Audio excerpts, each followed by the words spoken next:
Yeah, over to you, Randy. Okay. Hi, everybody. My name's Randy, and I'm an alcoholic. I'm very grateful to be here with you today. Uh, uh, the reason that I'm here today is because I have alcoholism, and my disease needs a treatment. And I'm here to treat my disease. I'm not here to learn anything. I'm not here to get into to. I'm not definitely not here to teach anybody anything. I'm here because I have a disease. This disease talks to me in my own voice. I believe everything it says.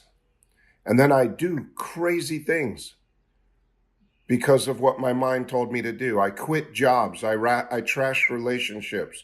I drive like a maniac. I steal things. I tell people what I really think of them. And I get into all sorts of trouble in the day that I'm in.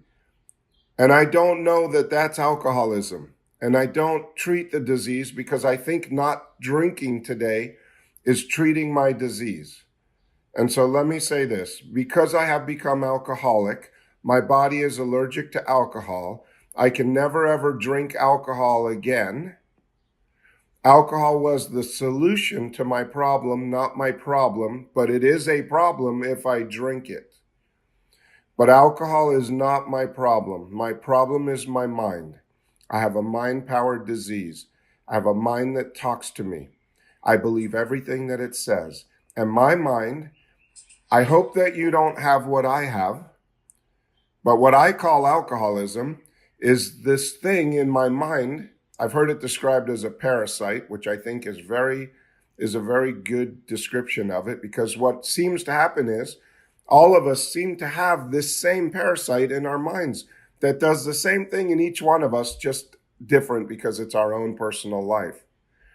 But what it does to me is it talks to me and it tells me that I am unsatisfied all the time. It's an unsatisfiable, fault finding, opinionated mind. So I walk around in this world unsatisfied.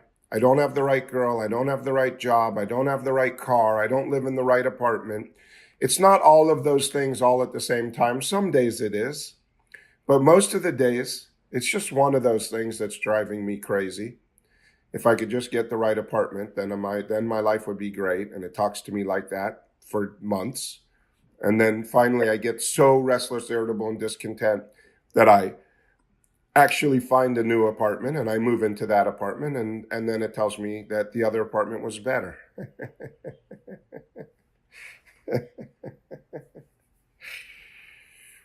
So I'm here to treat this disease and I'm here to start treating it right now. So this is a program of recovery. It's not a program of failure.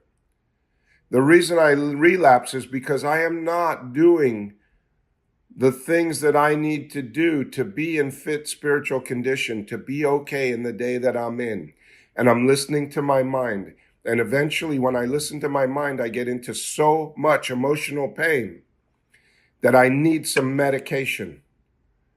And alcohol is the best, easiest to get over the counter medication for alcoholism, which is great when it works.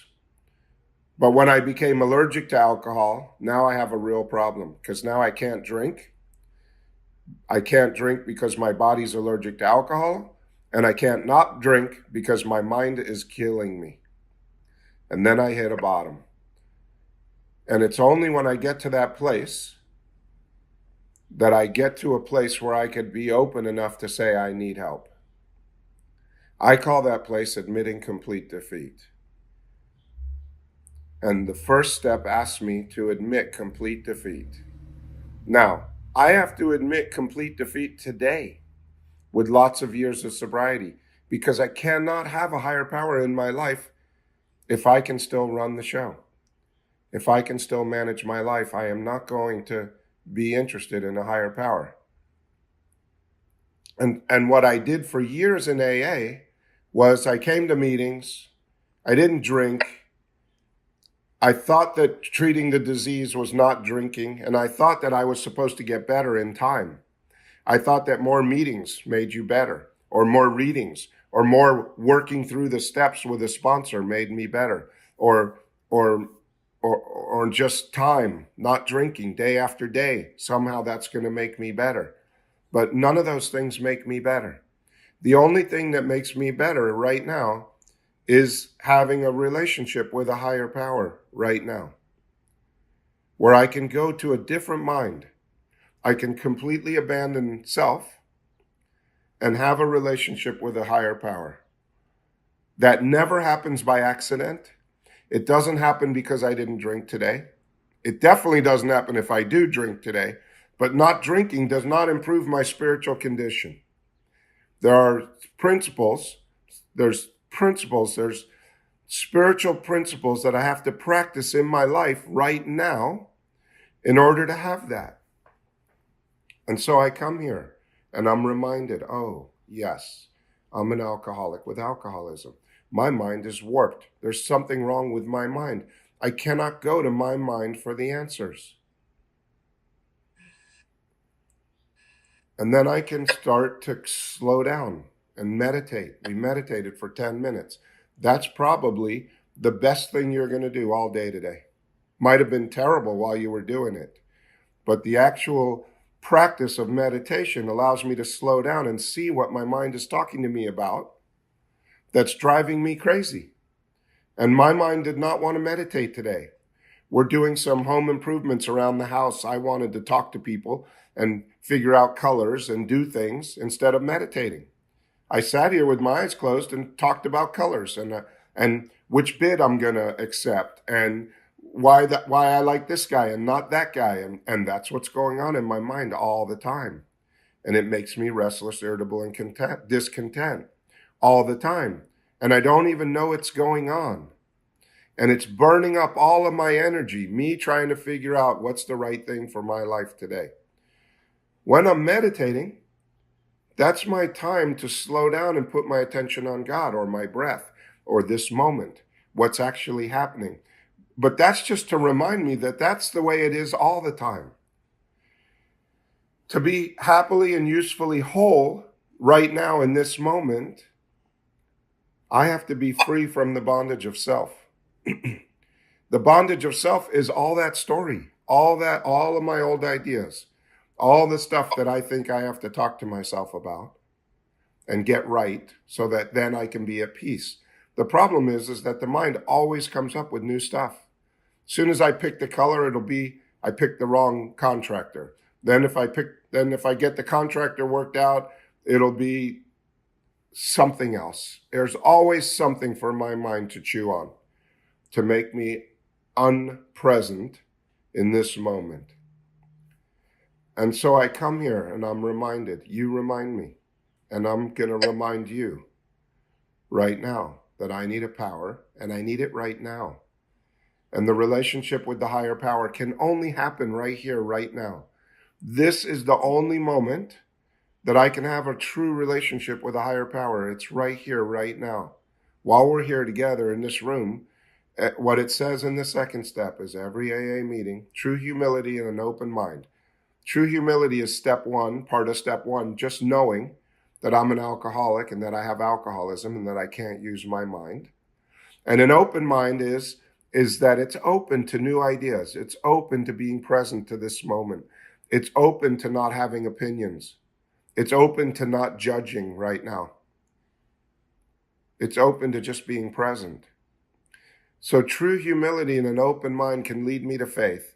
And every AA meeting, this one right here, right now, is an assurance that God will restore me to sanity if I rightly relate myself to it. So,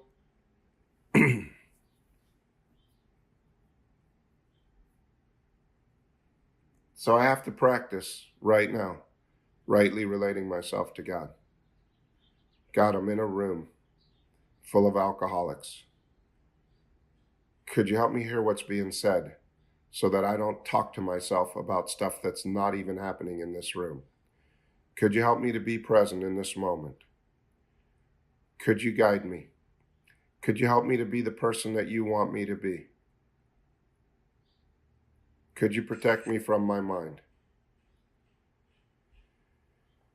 And if I can slow down and if I can have that for one moment, if I could just have one moment of a relationship with a higher power right now, all of the stress, all the troubles, all of the tiredness, all of the everything slips away right now in this moment.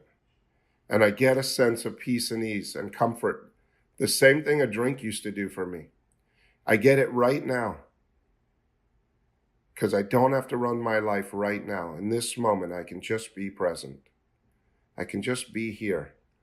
I don't have to have a story about everybody in the room. I don't have to be planning my next vacation or breaking up with my partner. I can just be here. This, my sponsor used to say all the time. He said, this is not where I think God wants me to get to, but it's exactly where I think he wants me to be. So God's will for me right now, 100%, is to be sitting right here in front of this computer with all of you, to be here present with you right now. This is God's will for me. I don't know if it's God's will for you, but I'm 100% sure this is where God wants me to be, because if it wasn't, I would not be here. I could not make this happen.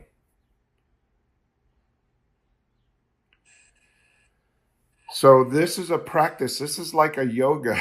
This is like an exercise. This is a doing right now that we're doing here in this meeting. This isn't just a show up and listen to some guy talk and then talk myself and then talk to myself about everybody else in the room. This is a spiritual practice. Power, could you be with me? Could you help me to be here? Could you help me to be present? Could you help me to have a moment of peace?